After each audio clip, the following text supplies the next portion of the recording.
আমরা দারুল উলুম দেওবন্দে দেখেছি অভিভাবকদের অভাব থাকে না, এই শুধু দারুল উলুম দেওবন্দ দেখতেই আসে, শুধু দারুল উলুম দেওবন্দ একবার দেখে যাবে। আমরা জামিয়া রশিদিয়া ফেনীতে পড়েছি, আমরা সেখানে দেখেছি অভিভাবকরা এসে একবার দেখে যায় যে না মাদ্রাসা দ্বীনি মাদারিস। বলে এই যে আগ্রহ থাকার কারণে আল্লাহ পাক রব্বুল আলামিন অভিভাবকের দ্বীনি হালতের মধ্যে পরিবর্তন করে। কোরআনের ইরশাদ করেন ওমাইয়ু আযিম শাআইরাল্লাহি ফাইন্নাহা মিন তাকওয়াল কুলুব। যদি মসজিদ মাদ্রাসা এগুলোর প্রতি যথার্থ সম্মান প্রদর্শন করা হয়, আন্তরিকতা থাকে, বলে এটা তার অন্তরে যে তাকওয়া আছে তার বহিঃপ্রকাশ।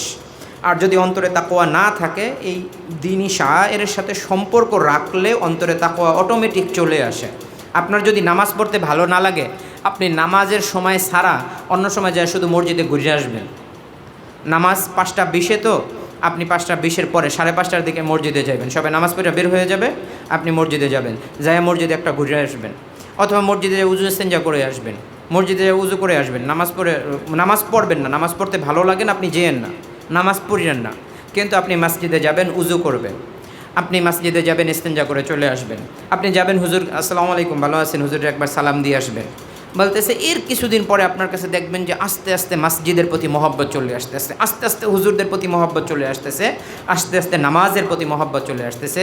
বলে এই মাদারিস, এই মাকাতিব, এই মাসাজিদ, এই ইমাম, এই মুয়াজ্জিন, এই আলেম ওলামা, শিক্ষক যারা আছে, তাদের কাছে এরকম আনাগোনা করলে অন্তরের হালত আল্লাহ পাক রব্বুল আলামিন পরিবর্তন করে দেয়।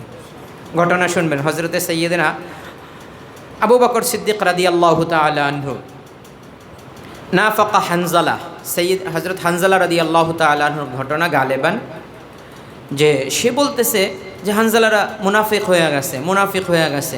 কেন? আবু বকর সিদ্দিক রাদিয়াল্লাহু তাআলা আনহু বলছে কী হয়েছে, কী হয়েছে, এদিকে আসো, বলো কী ঘটনা। বলতেছে ভাই কি বলবো, যখন রাসূলুল্লাহ সাল্লাল্লাহু আলাইহি ওয়াসাল্লামের মাজলিসে থাকি, তখন আত্মিক হালত, জান্নাত জাহান্নাম, দুনিয়া বিমুখতা, আল্লাহর সাথে মহাব্বত, তাআল্লুক, সম্পর্ক, নামাজ রোজা, কোরআন হাদিসের প্রতি যেই ভালোবাসা থাকে, আল্লাহ রসুলের মাজলিস থেকে যখন বাড়িতে চলে আসি, তখন ওই হালত পুরা দুনিয়ার সাথে লেগে যায়, তখন দিনের কোনো খোঁজখবরই থাকে না। তাইলে তুমি বলো, যার অন্তর এক জায়গায় গেলে এক হালত ধারণ করে, আর এক জায়গায় গেলে আর এক হালত ধারণ করে, তাহলে সেই ব্যক্তিই তো মুনাফিক। মুনাফিকের কাজই তো এইটা, যে এক জায়গায় গেলে এক রূপ ধারণ করবে, আর এক জায়গায় গেলে আর এক রূপ ধারণ করবে। তাইলে বললো আমি মুনাফিক হয়ে গেলাম না? বলতেছে কথা তো বাস্তব। এবার আবু বকর সিদ্দিক রাদিয়াল্লাহু তাআলা আনহু বলতেছে তাইলে আমিও মুনাফিক হয়ে গেছি।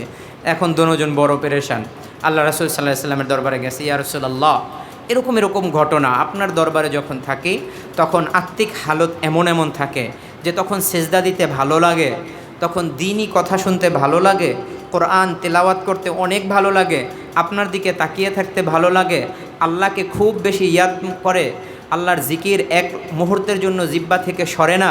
কিন্তু যখন বাড়িতে যাই, ইয়া রাসূলুল্লাহ দিলে হালত এমন হয়ে যায় যে আল্লাহকে স্মরণ আসে না, কোরআনকে মনে পড়ে না, আপনার চোখ আপনার কথা একবারও মনে আসে না। ইয়া রাসূলুল্লাহ এই পরিস্থিতিতে তো আমরা মুনাফিক হয়ে গেছি।